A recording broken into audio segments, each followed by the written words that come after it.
Halo, selamat sore. Kita berjumpa lagi di channel Benny Indonesia, bro. Sis, channel ini hanya berisi tentang cerita yang mengandung Injil, kabar baik buat kita semua. Oke, bro? Jadi, siapkan kopi Anda, bro. Mari sini. Tenang, dengarkan dengan tenang agar bro sis mendapatkan keuntungan gitu loh, bro. Mendapat keuntungan dari mendengarkan video ini. Tapi bro harus mengerti. Kalau bro tidak mengerti, atau bro sis tidak mengerti, eh, nggak mungkin dapat keuntungan dari video ini. Mari bro. Jadi siapkan kopi Anda, siapkan snack Anda, dengarkan baik-baik.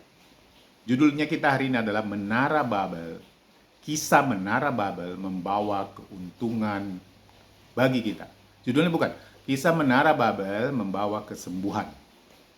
Kesembuhan apa ini bro? Kesembuhan pada tubuh manusia. Yaitu tubuh kita. Oke bro, kita mulai. Menara Babel menurut orang yang bilang ya di dalam gereja atau dimanapun di YouTube atau di mana mereka itu ada kesombongan manusia. Apakah benar itu bro, kesombongan manusia? Mari, kalau saya bilang tidak bro, itu bukan kesombongan manusia. Oke, kisahnya begini bro. Jadi keturunan Nuh dulu ada beberapa orang, mungkin kita bikinlah 500 orang. Nah, mereka berpindah-pindah dan mereka satu bahasa. Kan gitu bro. Jadi mereka pindah ke suatu tempat, nanti dibaca di kejadian berapa itu, bro lihat ke suatu tempat namanya entah apa namanya. Lalu mereka berbicara, saling berbicara satu sama lain karena bahasa mereka sama bro. Oke? Jadi mereka bilang, mari kita buat rumah. Dia bilang, mari kita buat kota, tempat kita tinggal. Kota yang aman buat kita untuk kita tinggali. Mungkin mereka punya punya cerita dari nenek moyang mereka bahwa kemarin-kemarin itu adalah air bah. Jadi maka mengatakan, mari kita buat rumah atau kota kita yang aman, yang puncaknya bisa sampai ke langit, katanya begitu bro. Menurut bro itu kan biasa kan? Manusia kan menginginkan yang aman. Manusia bikin rumah yang aman, yang nyaman untuk ditinggali. Kan bukan begitu bro. Jadi itu nggak ada kesombongan, itu ya biasa aja. Itu kebutuhan kan bro. Nah kenapa orang-orang bilang itu kesombongan? Itu keinginan yang biasa dari manusia untuk tempat tinggal yang aman, yang nyaman. Malah sekarang juga kok banyak yang membuat rumahnya nyaman, berlapis-lapis, ada yang bunker, bukan gitu. Bukan, jadi itu kesombongan? Tidak. Itu keinginan manusia biasa untuk tempat yang nyaman, bukan begitu bro? Oke, jadi itu pikiran mereka gitu loh. Mereka memiliki pikiran seperti itu. Oh, baik bagi kita untuk membuat rumah atau kota agar kita tidak terberai-berai, kita tidak kemana-mana, kita tinggal di satu kota dan menaranya sampai ke langit gitu bro. Iya kan bro? Nah, itu kan biasa, kan gitu. Malah sekarang Arab Saudi mau bikin rumah, mau bikin kota yang seperti itu, kota yang aman, saya nggak tahu apa namanya. Itu kan biasa bro. Jadi di mana letaknya kesombongannya? Oke, jadi nah, mulailah mereka membangun dengan apa? Dengan batu bata. Dan terlah menjadi pengikatnya. Menurut bro, sis, kira-kira semana tinggi mereka bisa buat? Kalau menurut saya, nggak lebih dari 5 tingkat dengan yang sekarang. Kenapa? Coba dulu logika lah, pikirkan. Bahwa mereka membuat Menara Babel itu dengan bahan tanah liat dan ter. Sedangkan sekarang aja bro, ya, itu di Dubai, itu 828 meter, itu bangunnya pakai apa bro? Itu bangunnya pakai baja. Jadi pakai baja mereka membangun itu. Makanya bisa sampai setingkat itu.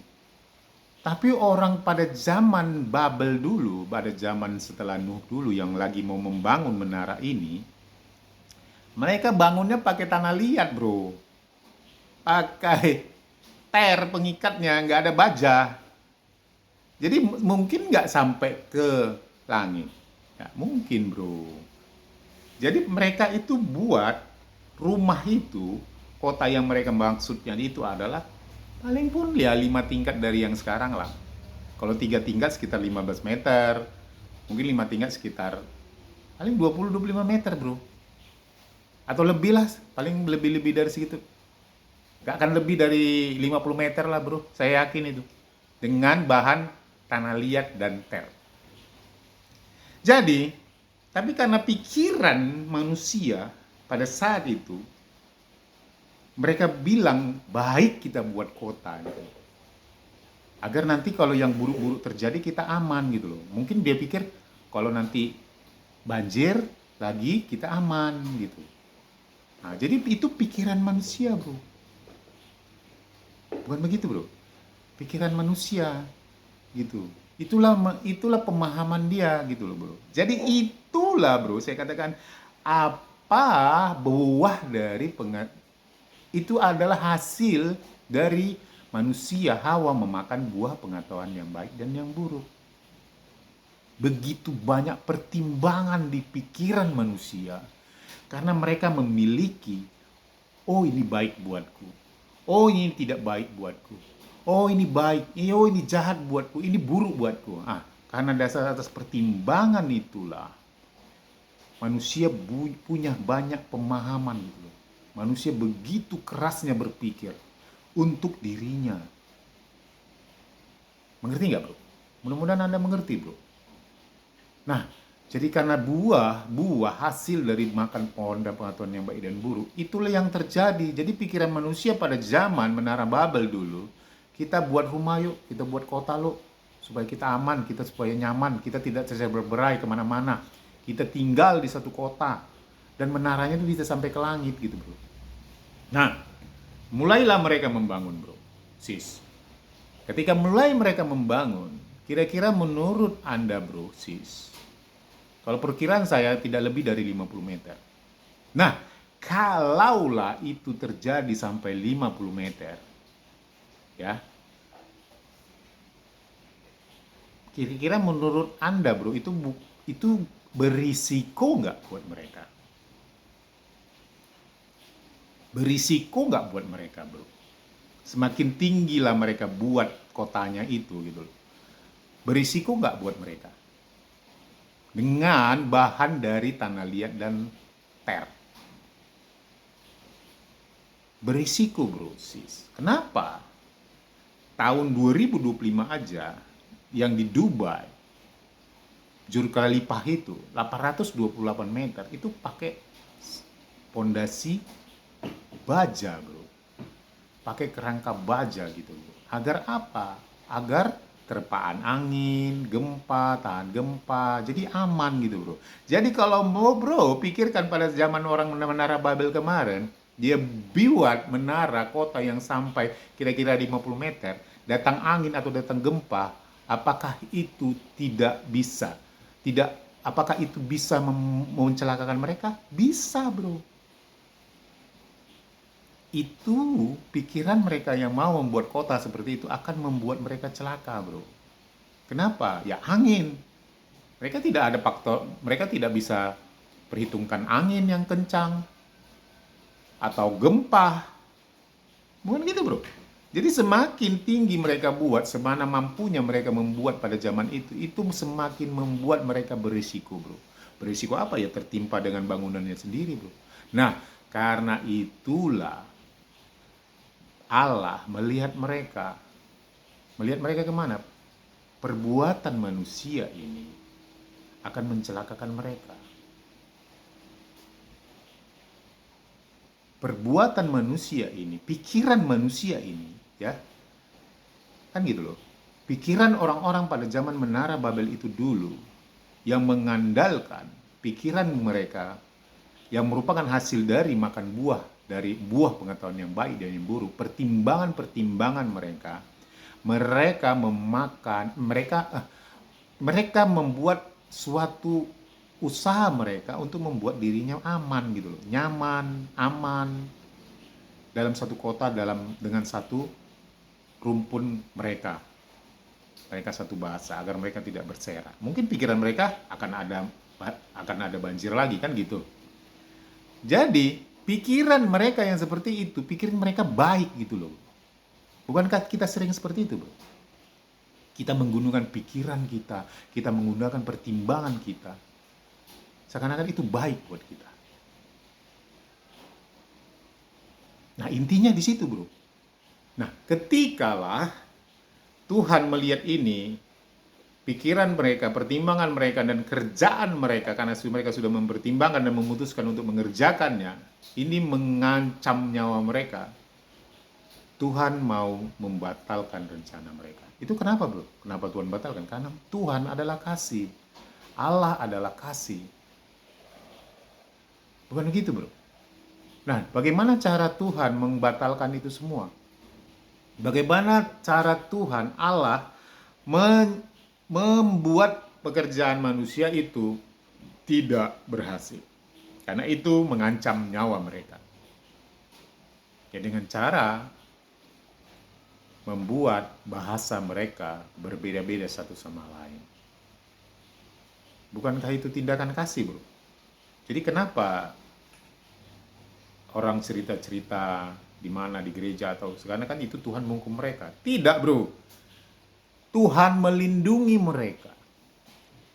Tuhan melindungi mereka dengan membuat bahasa mereka berbeda-beda. Sehingga rencana mereka itu pun gagal. Dan mereka tercerai-berai ke mana-mana.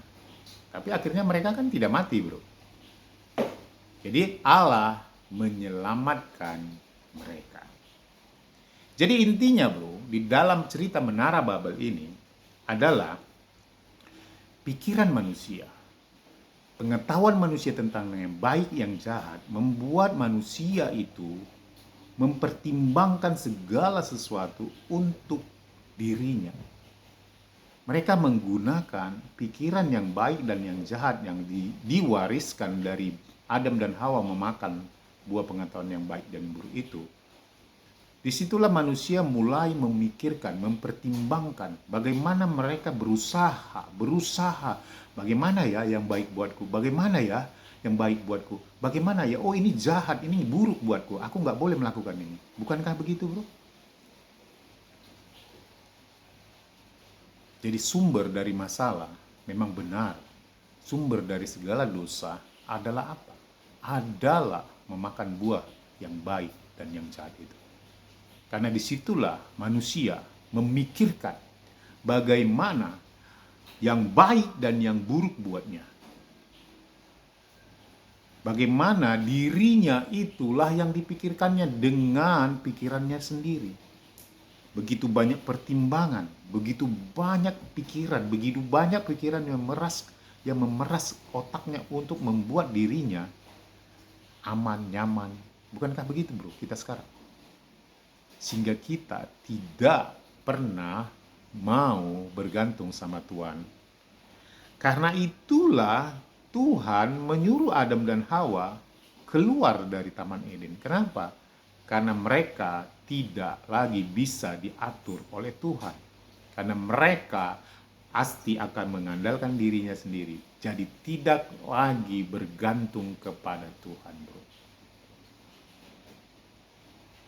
Itu dosa besar, bro. Bukankah itu banyak terjadi buat kita sekarang? Banyak, bro. Nah, itulah yang terjadi di Menara Babel, bro. Jadi pengetahuan yang baik dan yang buruk itu hasilnya adalah malapetaka, bro. Kenapa? Manusia akan bergantung pada dirinya sendiri.